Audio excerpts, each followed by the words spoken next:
ஒரு மாசத்துல எத்தனை நாள் நான் லீவ் எடுக்கலாம்? நீங்க எவ்வளோ நான் சம்பளம் வாங்குனீங்க? இப்போ எவ்வளோ வாங்குறீங்க?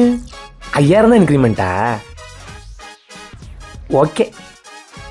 நம்ம ஆஃபீஸில் டீம் அவுட்டிங்லாம் கூட்டிட்டு போவாங்களா? நம்ம ஆஃபீஸில் அழகான பொண்ணுங்களாம் இருக்காங்க, நான் பார்க்கவே இல்லை. வாவ். அண்ணா இவங்க யாருண்ணா? ஓ, இவங்க தான் ஹெச்ஆரா? என்ன ஒரு 35 வயசு இருக்குமா? மினுக்குரா. லஞ்ச் பிரேக் எப்போனா விடுவாங்க? அஷோ. ஓ, இங்க எல்லாரையும் பேர் சொல்லி தான் கூப்பிடணுமா? அண்ணா உங்க பேர் என்ன? ராமசாமியா?